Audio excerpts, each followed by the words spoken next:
Hi friend. তো friend, আমার ভিডিওটা ছাড়তে একটু লেট হয়ে গেল। তো নবমীর দিন রাত্রিবেলা আমরা তিনজনে রেডি হয়ে বেরিয়ে পড়েছিলাম ঠাকুর দেখতে। তো মেয়ে বলল, মাম্মাম একটু ভিডিও বানাও যে আমাকে কেমন লাগছে। তো তিনজনেই সুন্দরভাবে রেডি হয়ে একটু ভিডিও করলাম যে আমরা তিনজনে কেমন সেজেছি, সেটার ভিডিও করে তারপরে আমরা চলে গেছিলাম এখানে শিব মন্দির, টালিগঞ্জের দিকে ঠাকুর দেখতে। তো শিব মন্দিরের প্যান্ডেলটা সবার প্রথমে আমরা দেখলাম, তো সেটারই ভিডিও তোমাদের সঙ্গে শেয়ার করছি।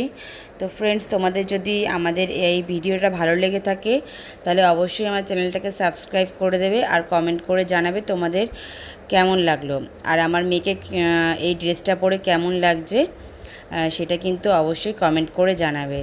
তো ফ্রেন্ডস, শিব মন্দিরের থিমটা বেশ সুন্দর ছিল, বেহুলা লক্ষিন্দরের উপরে করেছে।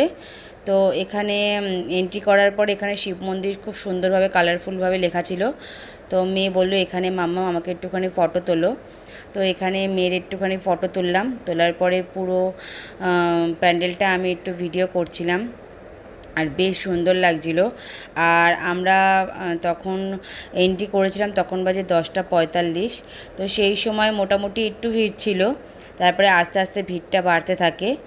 তো ভিতরে ঢুকে বেশ সুন্দর লাগলো, কারণ একটা সাইডে পুরো একটা পালা চলছিল, মানে বেহুলা লক্ষিন্দরের যে পালাগুলো হয় না, সেটা হচ্ছিল একটা সাইডে। আর তারপরের সাইডে ছিল ঠাকুর।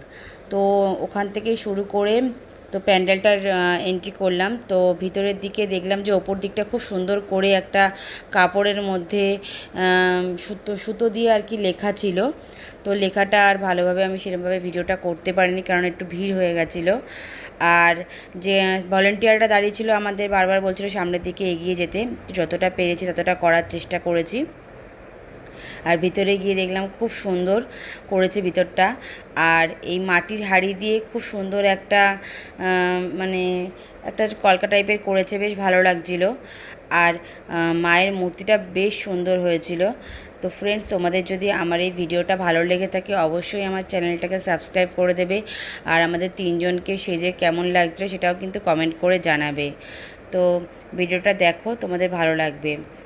আর এখানে পালাটা আমি কিছুটা দেখেছিলাম, তারপরে আমাদের সামনের দিকে পাঠিয়ে দিয়েছিল, তাই আমরা সামনের দিকে এগিয়ে গিয়ে তারপর ঠাকুরের দর্শন করলাম।